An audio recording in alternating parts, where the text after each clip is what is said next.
Fala galera, eu sou a Kelly Queiroz, agora Oliveira, e depois de muito tempo tô aqui porque tem algo no meu coração. Já tem alguns dias para falar sobre o tempo da espera, o que fazer enquanto esperamos. Então, se você está esperando, esse vídeo é para você. Cappuccino? Prepara aí seu café, seu chazinho, seu cappuccino, um caderno, sua Bíblia, lápis e vamos lá. Eu quero falar primeiro da minha história. Eu fui uma criança assim muito popular na escola, tinha muitos amigos, muitas amigas, e é muito louco assim que desde criança, eu lembro que desde o pré eu gostava de alguém. Passava ano, entrava ano, eu gostava de uma pessoa diferente, né? Eu demorei pra ter relacionamentos, apesar de ser bem pra frente, eu sempre fui meio cagona, então eu tive alguns namoros na adolescência, né? 14 anos, 15 anos, depois lá na fase adulta, até depois com os meus 21 anos. Quando eu conheci Jesus, eu entendi por que eu tive tantos relacionamentos assim. Eu buscava suprir uma carência dentro de mim, né, que era com relação ao meu pai. Meu pai era caminhoneiro, então ele viajava muito, e eu hoje entendo, mas criança e adolescente a gente não entende, isso vai gerando algumas marcas. Então minha marca era sempre tentar preencher essa falta de alguma forma, né? Então eu saí muito cedo, eu bebi muito cedo, então eu percebi que eu sempre buscava preencher essa carência. No entanto, quando eu conheci Jesus, eu estava em um relacionamento. Esse relacionamento ainda continuou por um tempo, depois nós terminamos, entendemos que estava cada um indo para um caminho diferente. E eu tive uma direção do meu líder que era ficar um ano esperando. Um ano sem ninguém, tal, de boa. Mas ele disse assim pra mim, se você começar a gostar de alguém, procura a Deline e conta pra ela. Passou alguns meses e eu conheci uma pessoa que estava no meu círculo ali já de amigos, e para mim, gente, era só amigo. Comecei a conversar, passava algum tempo conversando e esperando mensagens dessa pessoa. Então adivinha o que aconteceu, né? Virou mais que amigo e isso passou do que deveria ser e eu desobedeci à direção. Quando eu percebi o que estava acontecendo dentro de mim, procurei minha líder, falei com ela, olha, tô me sentindo atraída. Falei com ela sobre isso e a direção era continuar esperando. Só que aí nesse tempo eu fiquei meio tipo assim, esperando, só que não. Então já pega essa dica aqui, muito preciosa, e vem com migué pro meu lado, dizendo que é só seu amigo, que é só sua amiga.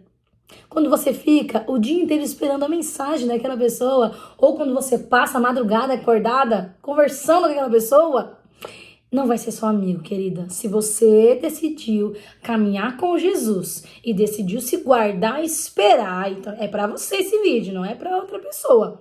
Então, esse tipo de conversa não vai ser só amizade. No entanto, eu perguntei pro meu marido hoje, falei, como você sabia que eu tava te dando moral? Ele falou, porque você começou a me responder no WhatsApp. Teve uma época que ele queria conversar comigo. Quando eu percebi que a conversinha tava demais, eu falei, ó, legal, você é meu amigo, gosto muito de conversar com você, porque a gente era amigo, mas se você quiser conversar comigo, conversa comigo pessoalmente. Porque a gente tava conversando o dia inteiro, tipo, ai, tá fazendo de bom, não sei o quê, entendeu?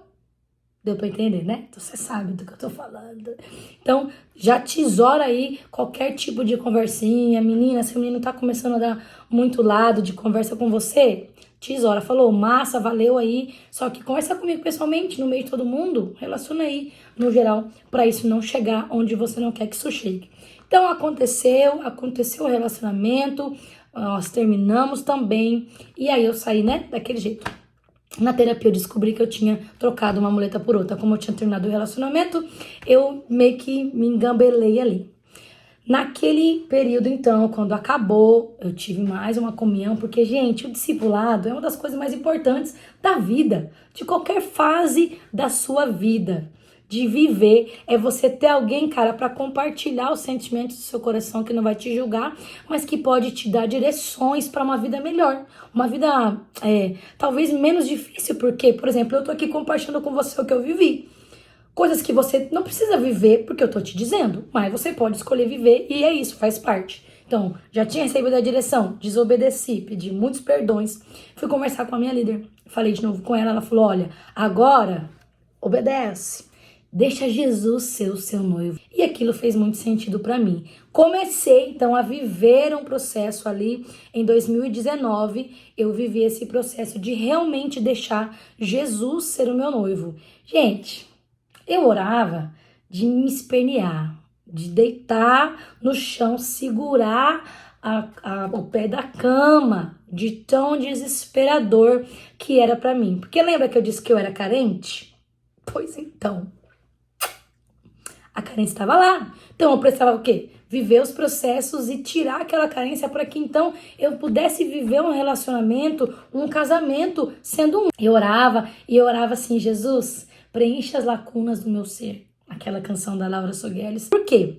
Apesar disso, eu ficava caçando, tipo, olhando, ai, será que é esse? Será que é aquele? Eu sei que você já fez isso. Será que é aquele? Será que é aquela? Eu fui um dia lá na frente no altar e fiz uma oração. Falei, Jesus, enquanto você não for meu noivo, eu não quero ninguém. Enquanto eu vivia esse processo de Jesus ser o meu noivo, cara, eu fui me apaixonando por mim, por ficar sozinha, me apaixonando ainda mais por Jesus. E aí eu tinha meus amigos, eu já estava com os meus amigos e foi quando eu comecei a perceber o meu marido, que já era meu amigo há 2 anos. Então nesse processo que eu vivi, ele já estava lá. Eu descobri que ele tinha um interesse por mim, mas eu falava, não, nada a ver. Mas isso é história para um outro vídeo, que são muitos detalhes. Porque nós dois estávamos vivendo o processo de Jesus na nossa vida. Não estávamos preocupados em preencher aquela carência ou apaixonados. Então, até que um momento eu comecei a perceber que ele era o homem que eu orava. Era o marido pelo qual eu orava. Então, considerando toda essa história, né, que foi uma história de muitas marcas, fui arrebentada, né, sem Jesus, depois com Jesus também passei por erro, eu tenho alguns conselhos para te dar. Então, eu separei 5 coisas, né, 5 conselhos para você fazer enquanto você espera. Vamos lá. Tópico número 1. Cuide das coisas do reino de Deus. 1 Coríntios 7, ele vai falar sobre o casamento. Então tem várias coisas lá, tanto para solteiro quanto para casado, para o homem e para a mulher. E algumas coisas que eu anotei que ele fala. Lá no 7:8 ele fala, seria melhor ficar sem casar. Mas se você não aguenta ficar sem casar, fique casa. Mas aí a gente vai lá para Eclesiastes, né? Que há tempo para todas as coisas. Se você é um adolescente, 17, 16 anos, você vai namorar para quê? Entendendo que a minha visão aqui é de quem namora para casar, não para ficar curtindo, né? Porque vai ficar curtindo. Então, se você vai namorar para casar, você tem que começar a pensar, gostei de alguém. Beleza, gostei de alguém, mas eu vou casar agora? Eu tenho condições de me sustentar? Ou ele tem condições de me sustentar? Eu tenho estrutura emocional para viver minha vida com alguém? Se você respondeu não para essas questões, então não está na hora de você casar. Bora esperar. Então, vamos falar aqui sobre como você espera. Lá no 25, ele fala, pessoas virgens, melhor permanecer como está. E aí aqui eu quero fazer, né, um parênteses. Se você, cara, ainda é virgem, se você não teve relação, se você sofre chacota dos outros porque você escolheu esperar, cara, ignora. Porque é melhor você suportar essa chacota e viver o sobrenatural de Deus no seu casamento. Eu não tive a oportunidade de viver isso, mas você pode.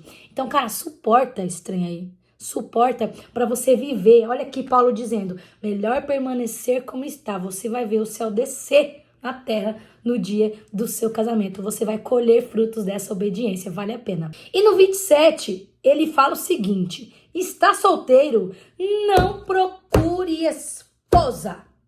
Pausa aqui. Não procure esposa. Não tá falando procure esposo. Não procure esposa.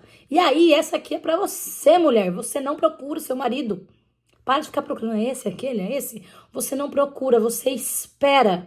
O seu marido vai te encontrar. E você vai escolher. Então, para de ficar procurando, mulher. Espera que ele vai te encontrar. O meu marido me encontrou primeiro.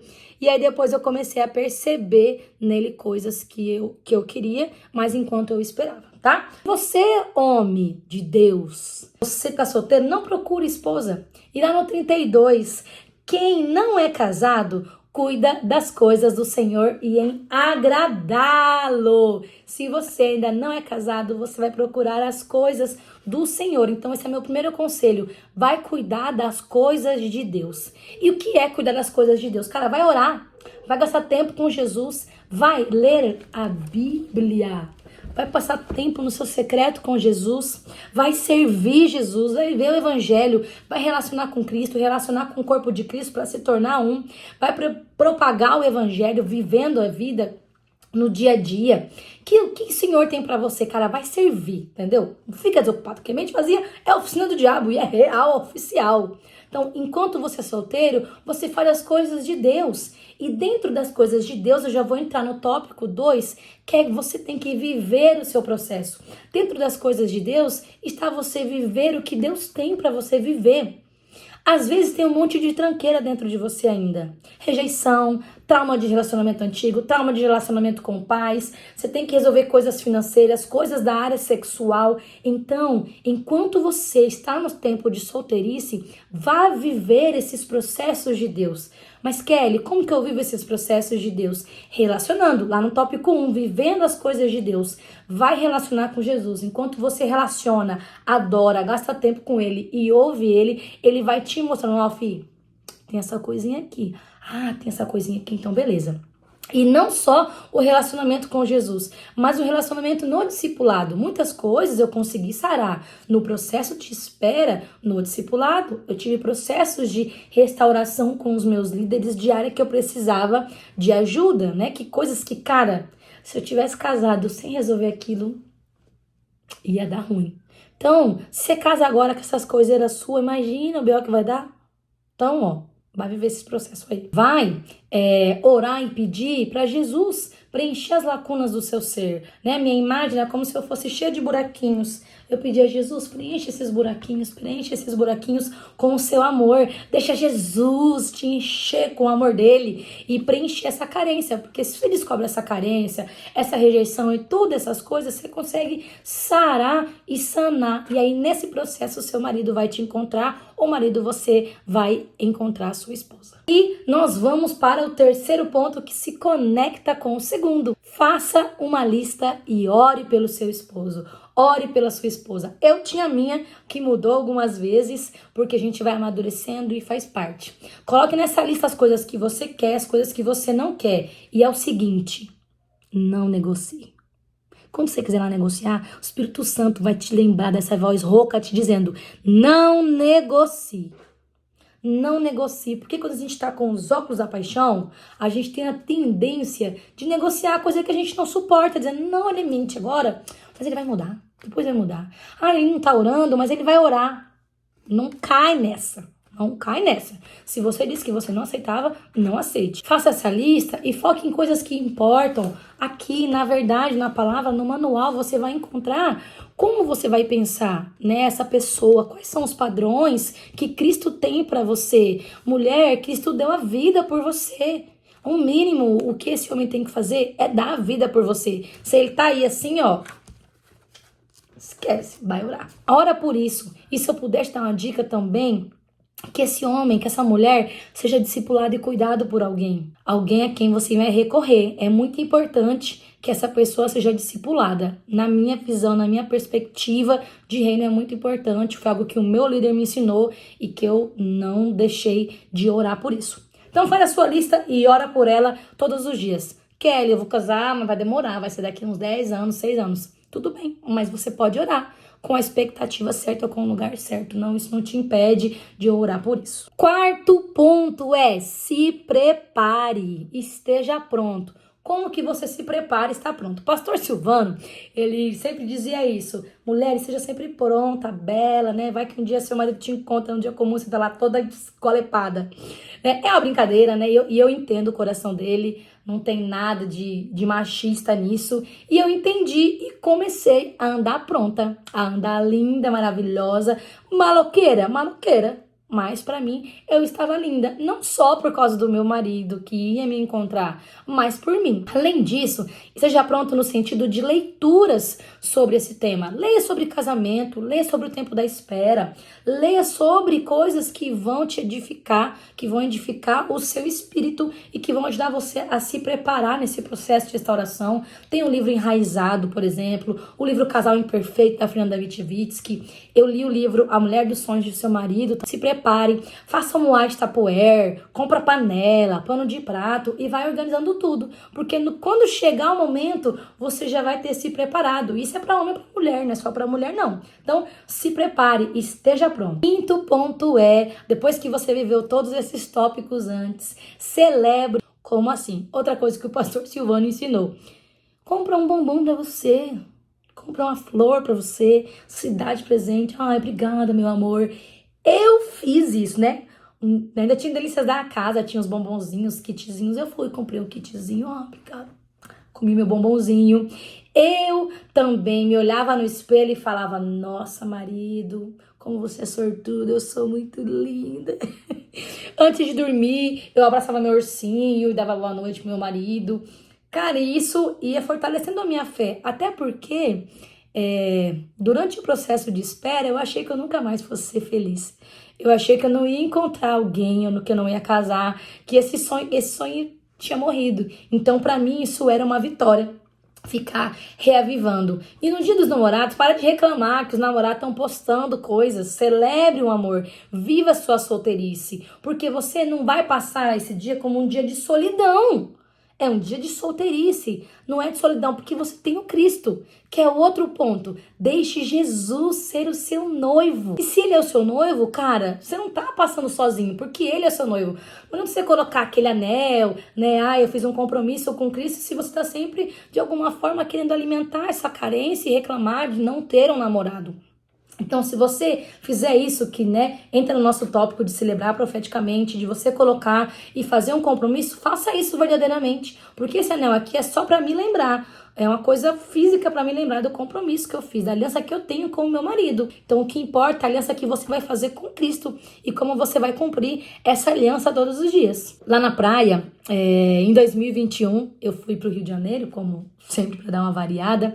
Eu tava lá com a Ingrid e o Alexandre e logo chegou um casal com um bebê do nosso lado direito, cheio de coisa, né? E o Senhor ministrou muito meu coração naquele momento. A gente subiu a pé e eu fiquei meditando nas fases, nas estações que a gente vive. Eu tava solteira, não tinha o Wagner, não tinha que me preocupar comigo, com o meu dinheiro, com minhas emoções, com meus pensamentos, com só os meus conflitos.